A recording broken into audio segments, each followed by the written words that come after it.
समझते हैं। तो क्वेश्चन क्या है देखिएगा, समांतर रेखाओं 9x + 6y - 7 = 0 और 3x + 2y + 6 = 0 से समदूरस्थ रेखा का समीकरण ज्ञात कीजिए।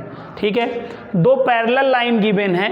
ठीक है, दो पैरेलल लाइन गिवन है, आपको उस लाइन का इक्वेशन बताना है जो गिवन टू पैरेलल लाइन से इक्वल डिस्टेंस पर है, जो गिवन टू पैरेलल लाइन से क्या है, इक्वल डिस्टेंस पर है।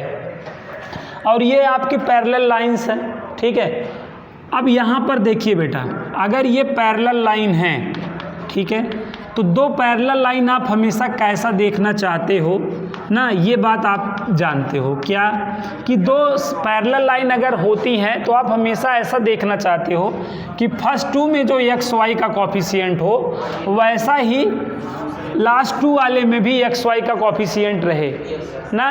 तो ऐसा करने के लिए मान लीजिए, देखिए अभी ऐसा नहीं है जैसा आप चाह रहे थे कि फर्स्ट टू में जो एक्स वाई का कॉफिशिएंट हो लास्ट टू में भी ऐसा ही हो ना, लेकिन यहाँ पर क्या है देखिए, अगर हम 3 का डिवाइड कर लें, क्या 3 का डिवाइड कर लें तो जैसा हम सेकंड वाले में एक्स वाई का कॉफिशिएंट देख रहे हैं ऐसा वाला फर्स्ट में भी बन जाएगा कि नहीं, या हम सेकंड वाले में 3 का मल्टीप्लाई कर लें तो जैसा हम फर्स्ट में एक्स वाई का कॉफिशिएंट देखना चाह रहे हैं तो उस तरीके से देख लेंगे ना।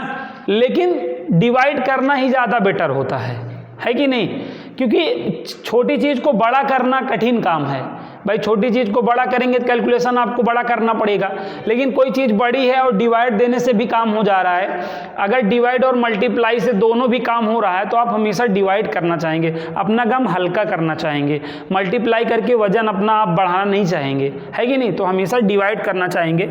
तो यहाँ पे बात समझिए, यहाँ पे मैं क्या कर रहा हूँ बताओ, 3 का मैं डिवाइड दे दे रहा हूँ, किसका, 3 का डिवाइड दे दे रहा हूँ। जब मैं 3 का डिवाइड दे दूंगा 3x + 2y - 7/3 = क्या हो जाएगा बताओ, ये दो पैरेलल लाइन है।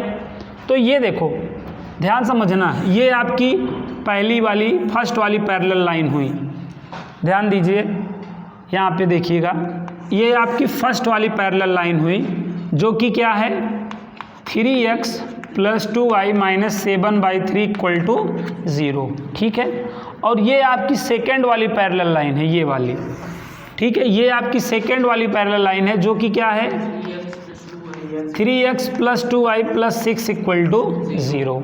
ठीक है ना, ये दो पैरेलल लाइन आपको दी गई हैं ना, इन दो पैरेलल लाइन दी गई हैं तो इनसे समान दूरस्थ इक्वल डिस्टेंस पे जो लाइन लाइज कर रही है उसका में क्या बताना है, समीकरण बताना है, इन दोनों से समान दूरी पर हो।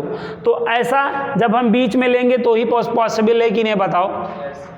ऐसा अगर हम बीच में एक रेखा ले रहे हैं, एक लाइन और हमें लेना है, एक और लाइन लेना है, तो हमें किस लाइन का इक्वेशन बताना है, देखो ना, ये सपोज ये L1 था और ये L2, तो हमें किसका इक्वेशन बताना है बताओ।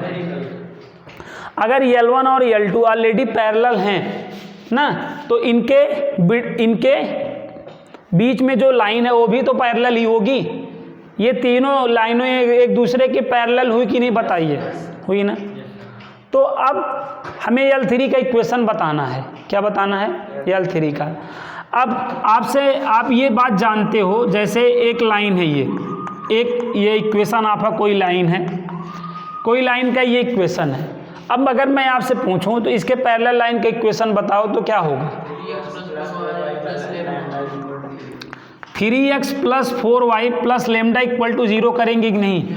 अगर हमें एक लाइन का इक्वेशन गिवन हो, हमें कोई एक लाइन का इक्वेशन गिवन हो और हमें उसके पैरेलल लाइन का इक्वेशन बताना हो तो हम ऐसे क्या करा करते हैं, जो लाइन हमें गिवन होती है उसमें एक्स वाई का कॉफिशिएंट नोट कर लेते हैं, जो कांस्टेंट है वहाँ पे हमें चेंज आता है तो वहाँ पे हम +λ = 0 कर लेते हैं।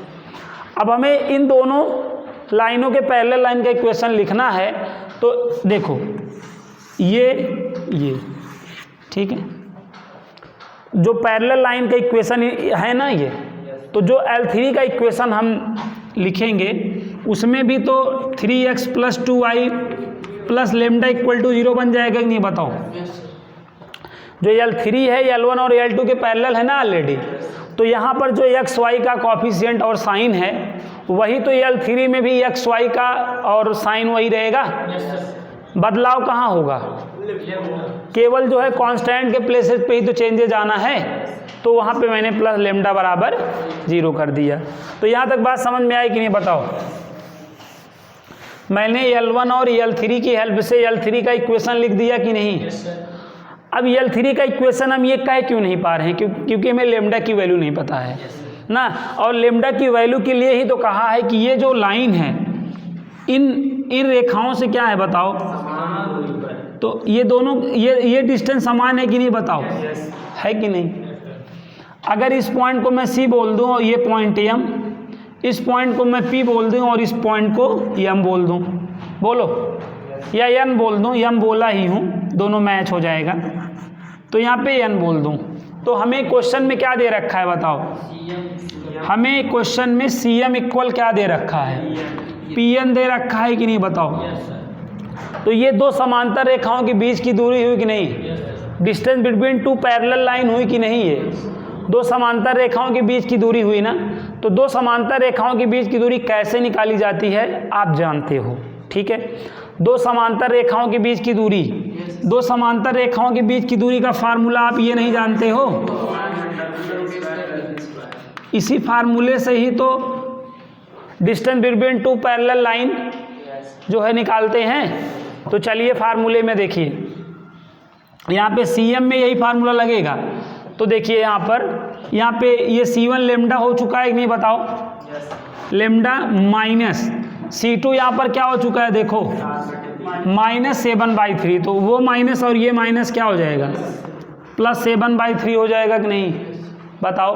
और अपान क्या होगा, अपान √x के कॉफिशिएंट का स्क्वायर प्लस y के कॉफिशिएंट का स्क्वायर इक्वल टू बताओ, ऐसे PN भी तो दो समांतर रेखाओं के बीच की दूरी है ना, distance between two parallel line है। तो यहाँ पे भी आप क्या करोगे बोलो, लेमडा -6 अपान क्या कर लोगे बताओ, अपान √3 का स्क्वायर प्लस 2 का स्क्वायर, ये कैंसिल आउट हो गया कि नहीं बताओ।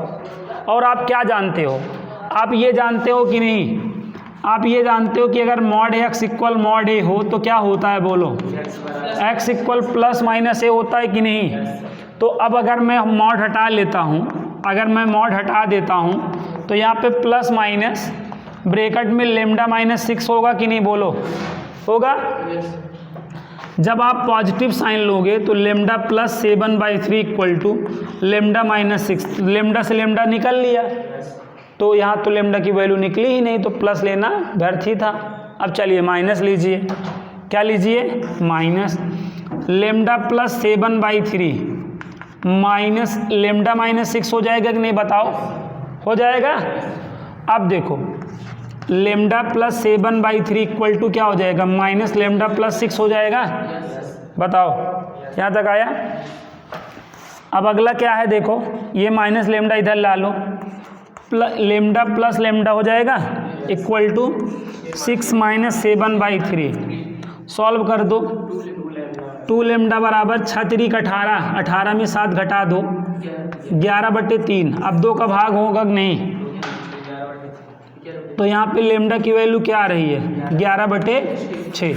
ये वैल्यू कहाँ उठा के रखोगे, यहाँ रखोगे ना, 3x + 2y प्लस लेमडा की वैल्यू क्या है, तो यही आपका आंसर हो गया कि नहीं बताओ।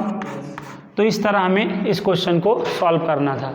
आई होप ये क्वेश्चन भी आप लोगों को अच्छे से आ गया होगा, नोट कर लें।